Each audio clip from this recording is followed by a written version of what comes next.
This is my P6 1976 Ford LTD. And as you could probably see by the state of everything else, I'm in the midst working on it, and the project has grown. Originally, I was just swapping the motor out. I'd built the original motor and was just going to put it back in. Unfortunately, I pulled that out and then I broke the transmission mount. The middle of that bracket is meant to be in the middle of this cross member. That bracket, there. Look how much has moved. I also found out that the radiator was leaking, so I had to get a new one of those. And there was a few other bits and pieces that just broke, and there's a bit of rust that now that it's accessible, I could probably sand back, paint, just with rattle can, just to make it last that little bit longer. But the big issue is that I broke the transmission mount. So it was already pretty tired. It's good that it broke now, like not whilst I was driving down the road, but the whole transmission now has shifted forward and it's just sitting on a jack at the moment. So I need to figure out a way to drop the transmission, clean everything up down there because it's just full of crap and it could do with a bit of a clean up. Then get the transmission mount it back up, and then hopefully after a bit of a clean up, just reassemble everything.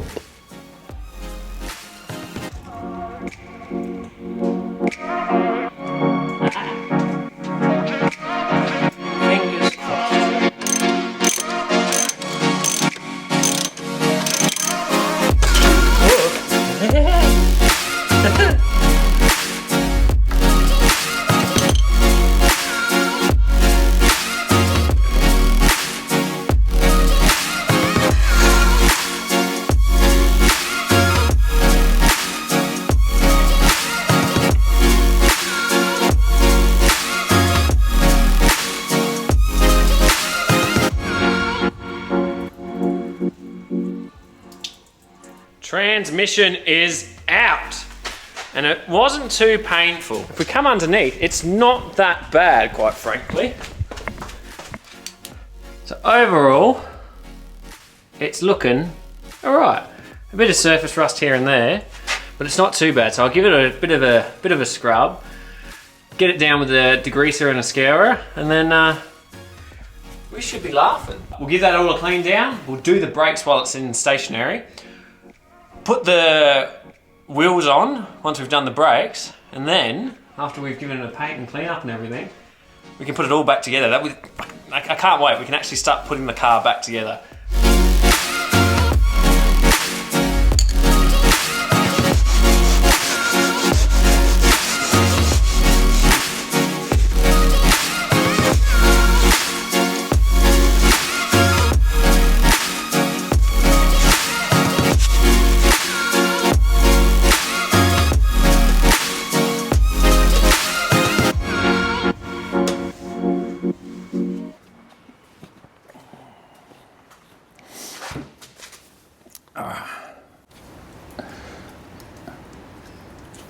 Okay, so now that the underbody is all clean, we can start working on brakes. Now the front brakes I can't do because I actually need to take off not the whole hub, but effectively most part of it. So I have to wait for a friend on that. The rears I can do because they're just drums, so they're pretty straightforward. First, I want to do some soldering. There's some wiring in here that I'm just not 100% confident with. I'm going to replace some of the earth leads and the power leads from the battery because they were, from memory, I was having issues with just getting power throughout the car. So I want to swap those first.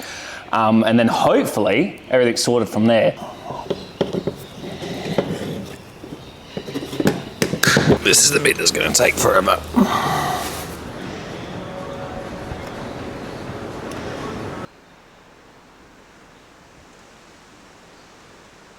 Honestly don't know how much the electrics I'm going to show because that was an absolute nightmare. That spent way too long trying to get those wires terminals hooked up.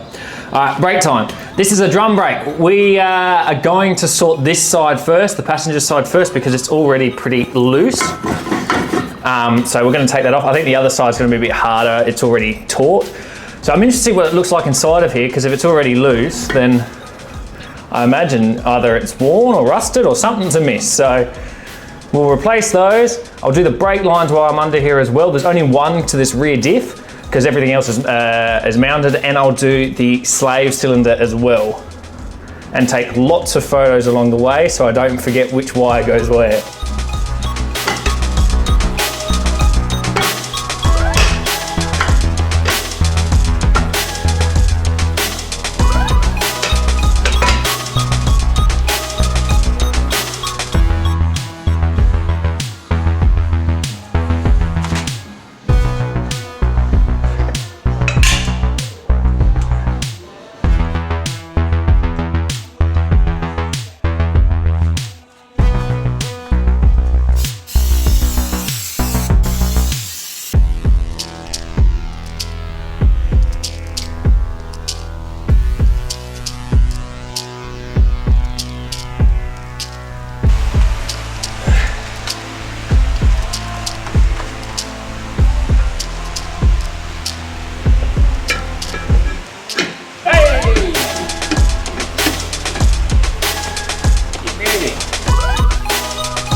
took forever.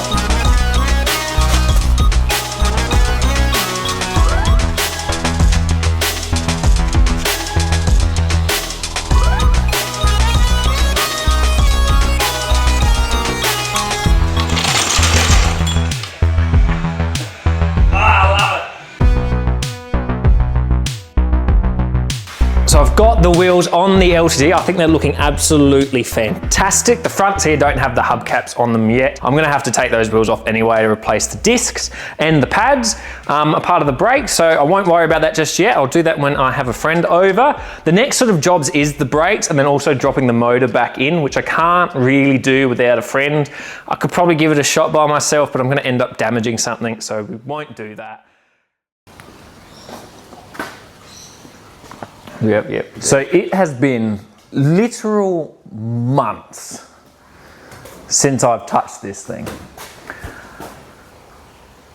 And I have completely forgotten where we're up to and why I've done some of the things I've done and what the plan is / was. Let's just pause there for a minute whilst I write up a list of all the bits and pieces that I need to know what I need to do with this car. Let's talk about the car, because I've never mentioned it and what it is and what it represents, because it's not just an old car that I think is cool and interesting. There's actually a bit of a story behind it. So years ago now, it's what, 2017, I had my second car, which I treat as my first car. It was a 1976 XB Ford Falcon with a 6-cylinder in it. Complete POV pack, had no electric windows, no electric seat adjustment, it didn't have air conditioning, it didn't have anything, right? And it was a 6-cylinder, it was slow, it wasn't a very nice car. But it was what I treated as my first car, the first car I modified, the first car I played with, the first car that I did adventures with. I went on a trip with some mates and we went out camping all along the York Peninsula and I loved it. That was my schoolies trip. For finishing off school, here in Australia we do what we call a schoolies trip, where we go off on these little adventures. Often it's just a big party gathering in a local town or something like that. We decided to go on a camping trip and I took this old XB Falcon and it was so much fun. And my mate, who had, I think it was a 2005, sort of that era, Land Cruiser Prado, a big 4-wheel drive, right? And he had more issues than I did. The only issue I had was I got a puncture in what were old, dry rotting tyres. So I loved it. It was a ball. The car was tired. Heaps of issues with it, right? And it was a constant thing that we constantly had to address, fix things and stuff like that. After a couple years of owning it, it's just been left in the shed and it hasn't been used. I don't know how to describe, especially to people that are not interested into cars, the love you have for a car and then what it feels like to not have that anymore. And sometimes you don't realise that you're missing it, and then when you hop in another car that it's similar, like this LTD, it's like, oh my God, I've been missing this so much. And that's what this LTD is. So it's 2 years newer, so it's effectively the same car. There's a few changes in that generation gap, but it's effectively the same car. This one's a little bit longer, and this is like the luxury limo version. It's like the sort of E-Class of Fords of the day. I love this thing. It's got so many cool little quirks, and it's become a car that's got so many firsts on it for me. So the Falcon, that was a car where I really started to modifying. That was my first sort of car modifying. This car is one that I've taken far more seriously, and I hope to continue to iterate on how much more seriously I'm taking it. So there's heaps of like bodge jobs I've done, heaps of stuff that I've done that isn't done well, but there's some stuff that I've put the extra mile in and done really well and learnt, which has been the main key thing of this car.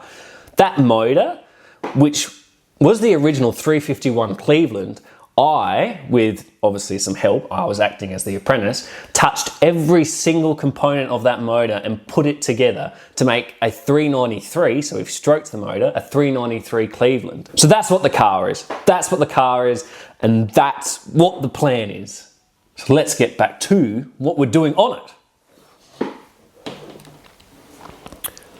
I think that's it. I'm sure more things will appear as time goes on. All right, what I'm going to do first, I reckon let's do radiator and trans oil mounts, because they should be, within reason, relatively straightforward.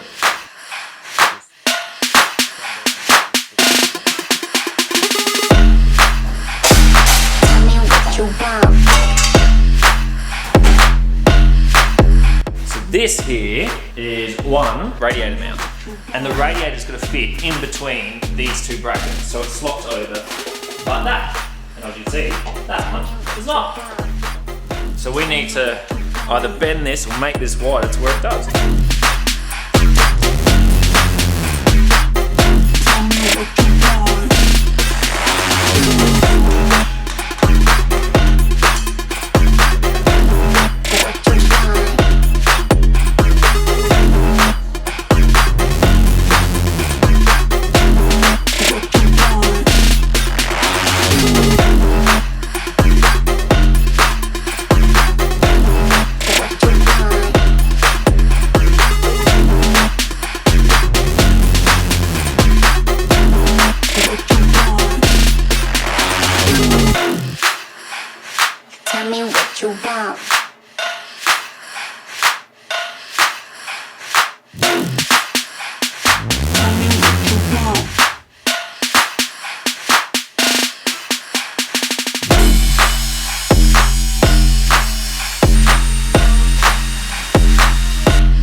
That was perhaps a little anticlimactic. I won't lie, it took me quite a bit of time to get everything done that I have got done.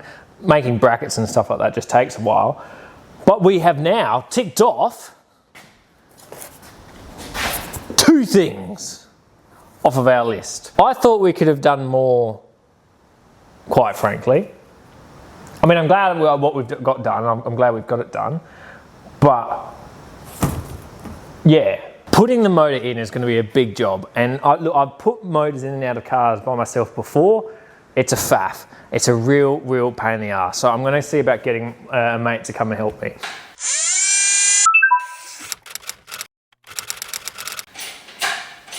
Glue surgery. When you're heart. I got a feeling we've got the mounts all the way around in the car, but we'll see.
It's so gorgeous. It is so It's so coming together. I'm chuffed. So, motor's in. Fantastic. Looking great. Plenty of room. Bonnet clears everything. Love that. Room for the radiator. Just barely fits. But it's good. It fits. That's great. The reason there's clearance issues is because we've got that serpentine belt system on it and the radiators look quite a bit thicker. But that's fantastic. Next step, transmission in. May have noticed, but made a bit of stuff up. Put the flywheel on before we had the sandwich plate on, and I don't have a sandwich plate, so I gotta go buy a sandwich plate. That's just what goes between the motor and the transmission. We'll get that done. Finish putting the interior all back together, give it a clean, send it off to be tuned up because I don't know how carburetors work properly. So the rest of the bits we'll tackle in the future when parts arrive.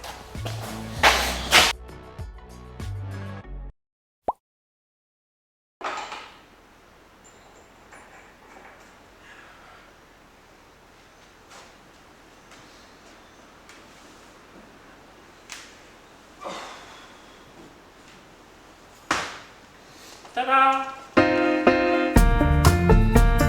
She's crusty. Yes.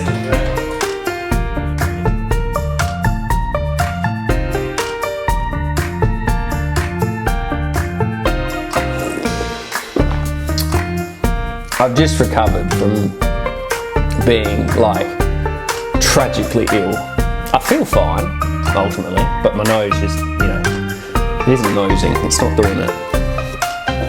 Oh.